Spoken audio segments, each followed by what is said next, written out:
good evening, dear learners.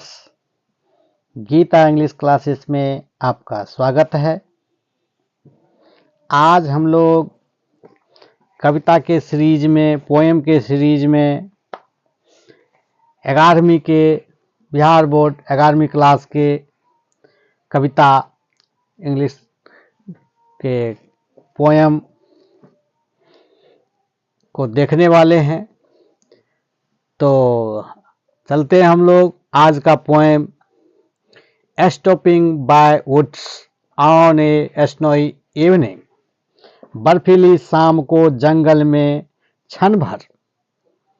तो title है इस पोएम का stopping by woods on a snowy evening, जो 11th क्लास बिहार बोर्ड के 100 मार्क्स के इंग्लिश में प्रिस्क्राइब्ड है, जिनके रचयिता है रॉबर्ट फ्रॉस्ट, जो अमेरिकन पोइट है।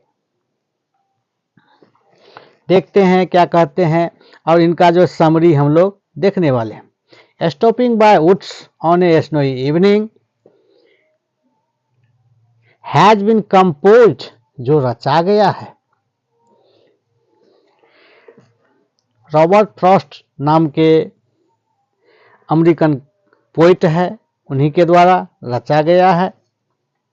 वह कहते हैं, और रॉबर्ट फ्रॉस्ट आधुनिक अमेरिकन साहित्य के श्रेष्ठतम कवियों में इनका नाम गिना जाता है, और वे लगभग 87 वर्ष के उम्र में 1963 में उनकी मृत्यु हो जाती है। प्रथम विश्व के ठीक पूर्व कुछ वर्षों के लिए वह इंग्लैंड में भी रहे थे, जहां उनकी मित्रता रपर्ट ब्रुक आदि कवियों से भी हुआ था। तो हम लोग देखते हैं स्टॉपिंग बाय वुड्स जो कंपोज किया गया है रॉबर्ट फ्रॉस्ट के द्वारा। Among the most important poets of America, America में जो अनेक कवि हुए, फेमस कवि हुए, उनमें इनका भी नाम प्रथम आता है। Frost poetry is marked by expressive idioms and brilliant observations. इनकी जो कविता है वो पारदर्शिता, व्यक्तित्व की मौलिकता पूरी तरह प्रतिबिंबित होती है।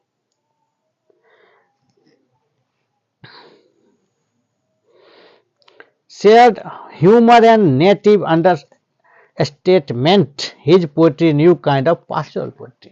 और यह जो कविता लिखने का काम करते थे, इनका थीम जो था वह नदी पर, जंगल पर, पहाड़ पर, इस तरह का थीम जो है यह सेलेक्ट करते थे, और उसी पर जो है ये कविता लिखने का काम करते थे। देखते हैं प्रस्तुत कविता में जिनका अंतिम छंद, जो इसका जो लास्ट लाइन वगैरह जो है, जो मैंने दिया हुआ है, जो the woods are lovely dark and deep but I have promises to keep and miles to go before I sleep and miles to go before I sleep, जो है करके जो ये लाइन है, लास्ट वाला जो लाइन है, हमारे first prime minister of India जो है जवाहरलाल नेहरू को बहुत प्रिय था यह कविता। वो भी कहते थे यह दुनिया में जो कब कौन इंसान आंख मूंद लेगा और मृत्यु को प्राप्त हो जाएगा, इसलिए जो वादा किया हुआ था तो उनको निभाना है। सोने से पहले यानी मृत्यु से पहले बहुत सारे वादे किए हैं, उनको पूरा करना है। इस तरह से देखते हैं उनका जो कविता है अंडरस्टेटमेंट रहता है, there his poetry new kind of pastoral. तो उनका जो कविता है उसको हम लोग देखते हैं प्रायः जो है ये प्रकृति पर ही आधारित होता है, जो आधुनिक कविता का सर्वाधिक उद्धरणीय छंद माना जाता है। कवि ने एक शाश्वत अनुभूति को इन शब्दों में अभिव्यक्ति दी है। उसके बाद आगे कहते हैं, मैं शायद नहीं जानता ये जंगल किसके हैं। पोएम का जब लाइन पढ़ेंगे तो उसमें इस बात सबका चर्चा आया है, जो सेकेंड स्टेंजा में दिया हुआ है। नहीं जानता ये जंगल किसके हैं, चूंकि कभी संध्या के बेला में निकलते हैं और घोड़ा पर सवार होते हैं, एक जगह जो है कैसे स्नो से, एक बर्फबारी से जंगल के पेड़ सब जो है उन पर बर्फबारी पड़ने लगती है और वो पेड़ सुंदर दिखने लगता है। इसको देखने में मगन हो जाते हैं और ध्यान नहीं रहता, और घोड़ा इनको बार बार जो है, ये तीसरा पैराग्राफ में बताते हैं, घोड़ा जो है इनका वो बार बार इनको अपना वो लगाम वगैरह प्लान वगैरह हिला कर करके जो है घंटी जो उसमें रहता वेल उसको डुला करके इसको संकेत करते हैं कहीं मेरा मालिक जो है जो रुक तो नहीं गया, भूल तो नहीं गया है, हमको जाना भी है। इस तरह से जब उसको किसके कहता कि यह जंगल किसका है, वो हमको नहीं देख रहा कि मैं उनके बगीचा की सुंदरता को देख रहा हूं, उसको पता नहीं है।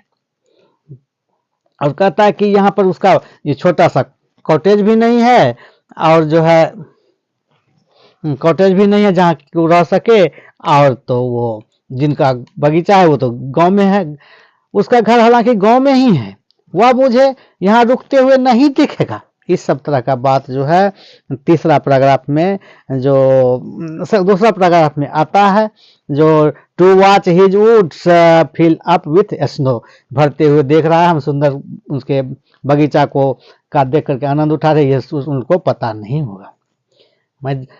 जबकि मैं उसके जंगल को बर्फ से भरते हुए देख रहा हूं। उसके बाद ये जो कह रहे हैं तीसरा पैराग्राफ में, जो मेरा घोड़ा जो है उनको इसको कर रहा है और जो है हमको चेता रहा है कि जल्दी चलिए। तो इस तरह से देखते हैं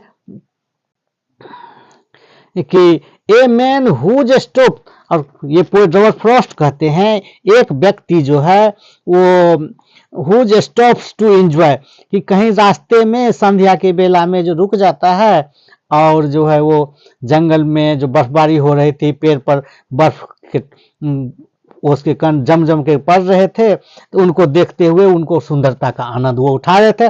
अब स्नोफॉल मीन्स बर्फबारी होना, और रुक कर करके उस बर्फबारी को देख करके एंजॉय उठा रहा था, आनंद कर रहे थे।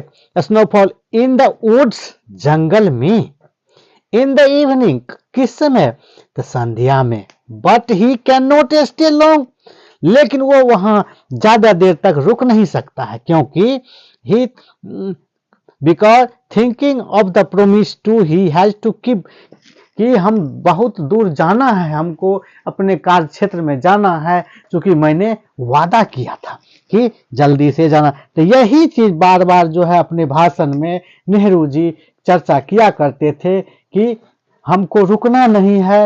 हम जो है यह लाइन जो है उनको बहुत प्यारा लगता था, लास्ट वाला लाइन जो है कि हमने वादे किए हैं, किन से, जनता से वादा किया है कि हमको बहुत काम करने हैं, तो उस तरह से हम रुक नहीं सकते हैं, क्योंकि इनको जो है से संध्या होने मतलब कि स्लिप सोने का मीन्स जो है इन्होंने जो है मृत्यु से लिया है कि सो जाएंगे तो फिर काम कौन करेगा, इसलिए जो वादा किया है जनता से जाना है, तो इसलिए ये लाइन जो है उनको बहुत प्यारा था। जब भी भाषण देते थे तब इस चर्चा करते थे। ठीक है, परमेश्वर, the woods are lovely dark and deep, जंगल का प्रशंसा करता है कि जंगल जो है सुंदर है, अंधेरा भी हो रहा है, और ऐसा नहीं कि साइड में है, घने जंगल के बीचों बीच आ जाते हैं। बट आई हैव, तब ये लाइन बोलते हैं, but I have promises to keep, मैंने वादे कर रखे हैं, and miles to go before I sleep, and miles to go before, यानी सोने से पहले हमको बहुत दूर अपने लक्ष्य तक जाना है। इस तरह से ये कवि जो है अपना विचार रखते हैं। उसमें कहते हैं कि इट इज एन इंटरेस्टिंग, यह जो है वादा करना जो है बताते हैं, but I have promises to keep, ये जो है वादा करना या स्लिप जो शो करता है कि मैंने वादा कर रखे हैं, कि सोने से पहले वो सभी कामों को निपटा देते हैं।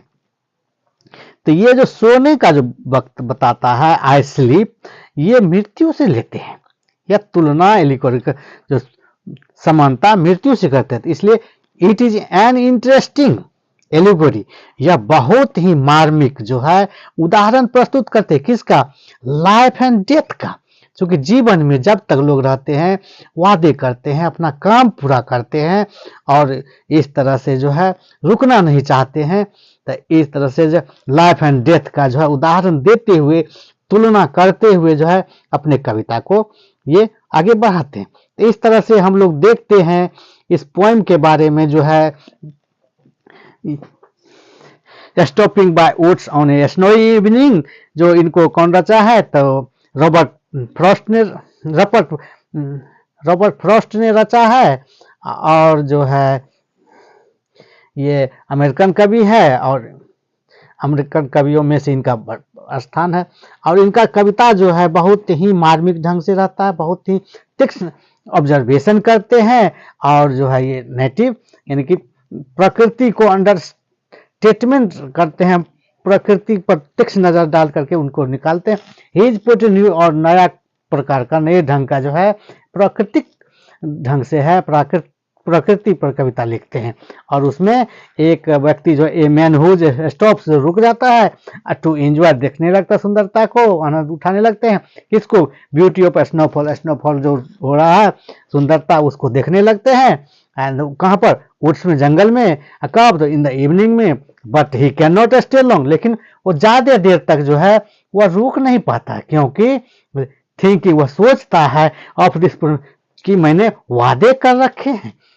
तब लास्ट में कहते हैं, इस ढंग से जो है देखते हैं कि इस कविता में जो है किस ढंग से कवि ने है प्रकृति को का उदाहरण लेते हुए और जो है यह कविता लिखते हैं, प्रस्तुत करते हैं।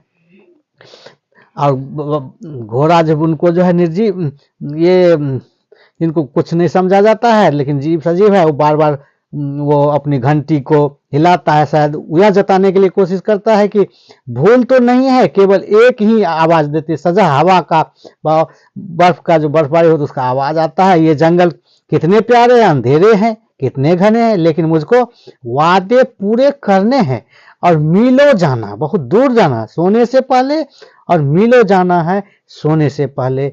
इस ढंग का लाइन में, कविता में लाइन देकर करके जो है ये मृत्यु और जीवन का जो है एक अनुभव कराता है। तो इस तरह से हम लोग देखते हैं रॉबर्ट फ्रॉस्ट का ये कविता जो है ये अच्छा रहा। इसके लिए thanks for watching this video, share this video, इस चैनल को सब्सक्राइब कर लेंगे, अधिक वीडियो के लिए कमेंट करेंगे कि आवश्यकता किस वीडियो का है, और जो लोगों को भी बताएंगे। तो इसके लिए थैंक यू।